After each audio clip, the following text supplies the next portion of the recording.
This is Lisa from Mobile Tech Review, and this is the LG V20. Again, we did a pre-review because we had a pre-release unit that LG said no official reviews, but do everything else that you want. So now we have the final release here, and there are a couple of improvements. The screen looks better, for example, than compared to the one that we had before.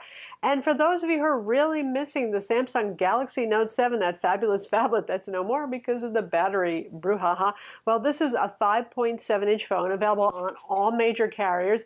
Obviously, we have the Verizon version here, but you can get it on any carrier. So it's a big Android phablet, Snapdragon 820 inside, 4 gigs of RAM, 64 gigs of storage, micro SD card slot for the storage expansion, and a couple of other goodies. So it's probably worth a look if you're an ex-Note person or if you're just looking for a big Android phone that's at the high end. We're going to look at it now. All right, this is a phone that obviously can take a very good picture of cats. There we have a picture taken with the camera on the back. We'll get into that. It's a good camera, folks. In fact, there's actually 2 cameras on the back. The basics you already know. We have a high-end CPU inside. We have Android 7.0 Nougat. So it's one of the first to have that. The Pixel, of course, has 7.1 with the Google Assistant.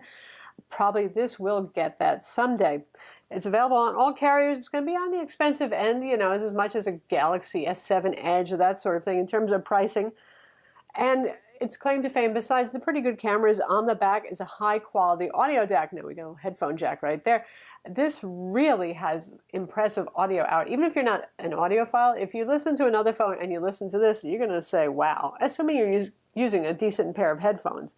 It has a 32-bit stereo quad audio DAC, and it's an ESS Sabre inside. It can do high impedance headphones, so you audiophiles who like your high impedance headphones, you can do that here. So yeah, it's the best sound experience I've ever heard. And the other big claim to fame is the push button, because ta-da, removable battery. And yes, it's a metal back. It might look like plastic, but it's a metal back.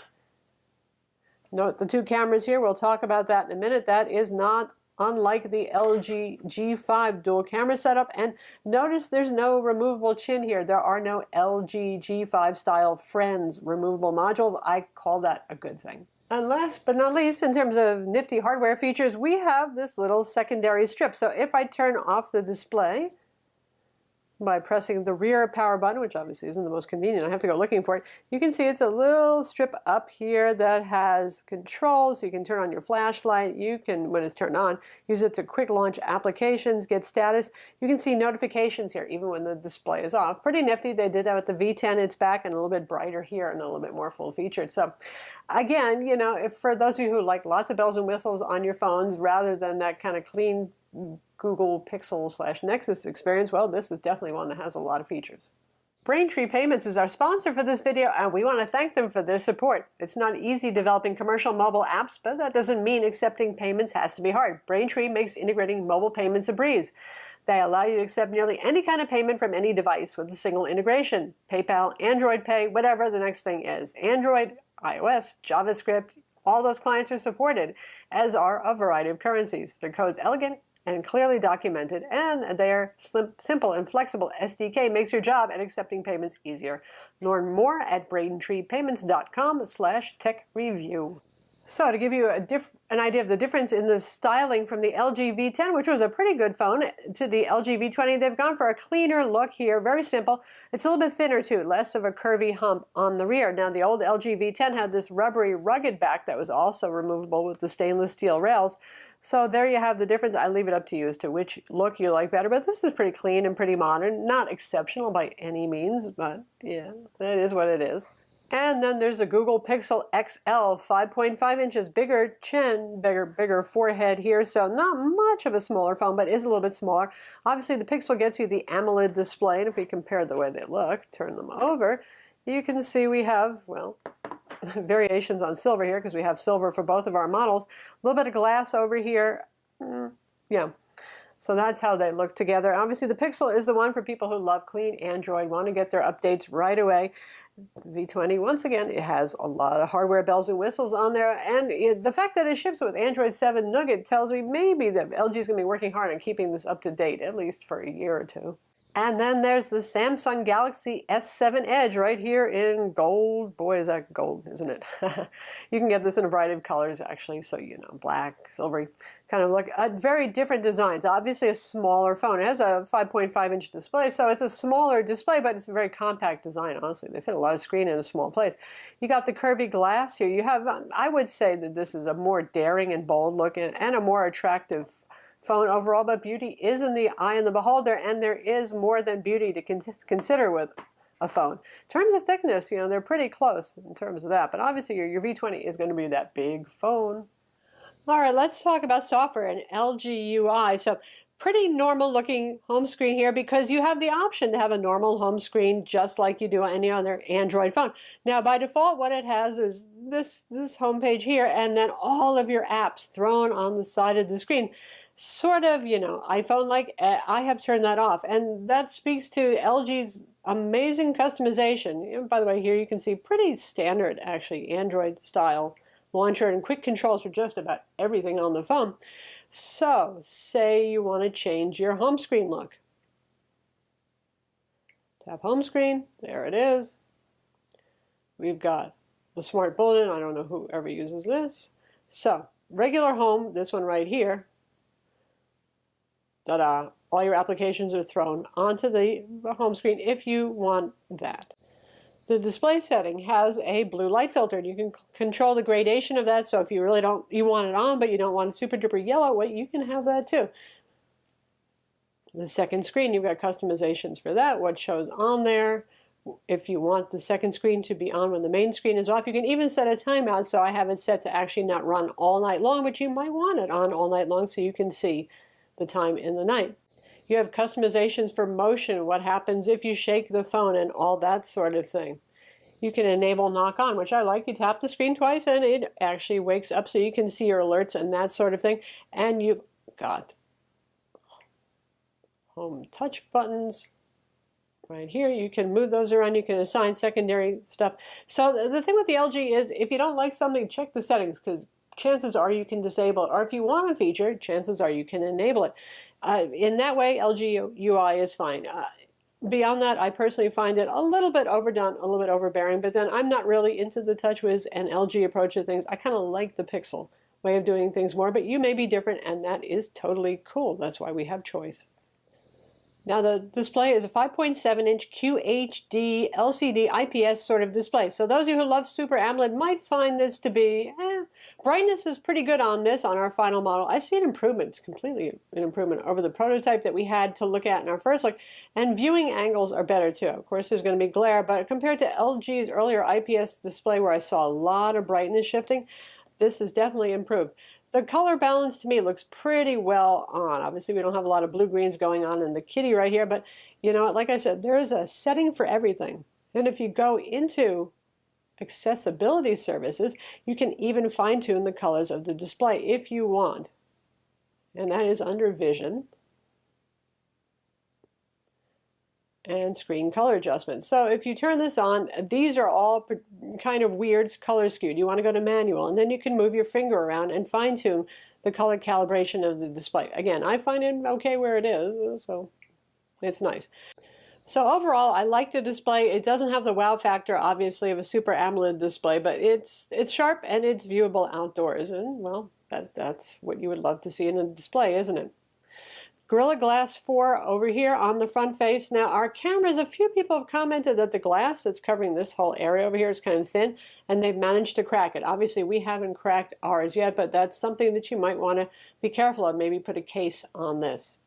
We have dual cameras here, just like the LG G5. We have a 16 megapixel main camera and an 8 megapixel super wide angle lens. I mean really very wide angle. If you're a realtor taking interior shots, it would be perfect for that. If you're going to the Grand Canyon, it's fantastic for that. I've said before, you know my feeling. I have more use for a telephoto lens, which Apple did on the iPhone 7 Plus, but it's really up to the kinds of things that you're going to be taking a picture of as to which you like more. The 16 megapixel rear main camera on this, the higher resolution, default standard normal 35 millimeter approximation view field, has an f1.8 lens. The secondary very wide angle lens is f2.4, and that's only an 8 megapixel camera. And you switch between them by doing that, the 3 trees versus the 1 tree. So you get an idea of how much more you're seeing right here. And you know the kind of pictures you take, how useful you think that is or not.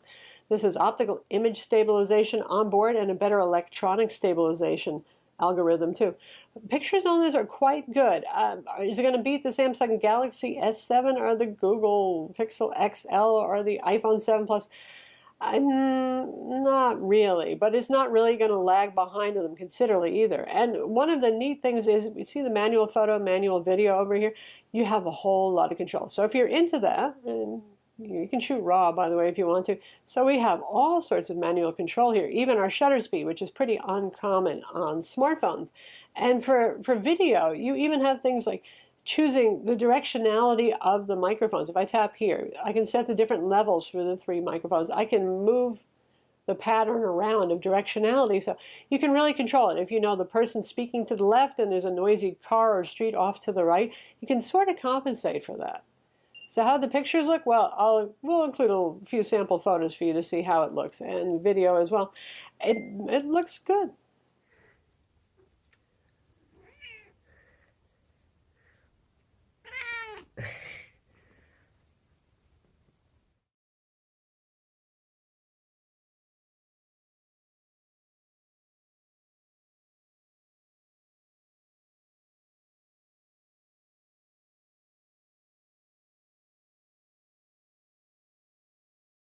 So we have the Snapdragon 820 in here, an ample amount of RAM, and of course it's going to be a fast phone. This is about, as fast as you get right now in Android land, and obviously Asphalt 8 here is playing very smoothly. Oops. In terms of benchmarks, and we'll show you the benchmarks in just a minute, it does about as well as any of the other flagship Android phones on the market. A couple of scores it lags behind, and for some reason LGs always do, but only by a little bit, in scores like Quadrant. It does very well in Antutu. It does very well in 3D benchmarks. There's a fingerprint scanner on the back. That's what LG's been doing for a while, and this doubles as the on-off button. I do prefer that on the front as well, just so I don't have to pick up the phone to unlock it. But since we have Tap to Wake, at least I can get a glance of my home screen. That's not the worst problem to have, and it works pretty quickly and efficiently. Volume buttons are over here, which is pretty normal stuff. Headphone jack on the bottom, speaker on the bottom, USB-C connector for charging and file transfer right dead center there. So with the pop of a button, our back comes off, and you have a micro SD card slot and a nano SIM card slot. So expandable storage and a, wow, you don't see that much anymore, removable battery, 3200 milliamp. That's a pretty good capacity battery. Now, previous LG phones, the LG G4, the LG G5, some older ones, despite having pretty good capacity batteries, they didn't always have the best battery life. This thing has wonderful standby, first off, and that means how little power it uses when you're actually not doing anything with the phone, when you're sleeping overnight, and that probably is helped by Android Doze feature. But overall, LG's just done something right with the battery life on this, and even for active use with this. And I hate actually talking about screen on time anymore because it's so variable. Do you mean screen on time when you're using the GPS or playing a game versus browsing the web? You know what I mean. With an average mix of use, playing some videos, checking out web pages, doing email, doing social networking, streaming YouTube, taking pictures, taking video, this easily lasts me the whole day. Whereas sometimes with my Galaxy S7 Edge, say from 7 a.m. to 7 p.m., sometimes I'd be getting a little low on battery. This typically makes it to 10 or 11 at night with moderate to heavy use. So that's the LG V20, cat not included, but you know what, it is a very nice phone, and it's not the phone for everybody. That doesn't mean there's something wrong with it. That means that some people really like the clean Android experience of something like the Google Pixel or even the HTC 10, and some people like that kind of customization that you get, the heavy UI overlay that Samsung TouchWiz has, that LG's UI has. So if you're the kind of person that likes the software bells and whistles and likes the hardware features and all the little gizmos and stuff, then this is probably a phone that you should be looking at. I'm Lisa from Mobile Tech Review. Be sure to visit our website for the full written review and subscribe to our YouTube channel for more cool tech videos. Oh, and hey, thumbs up if you like the video.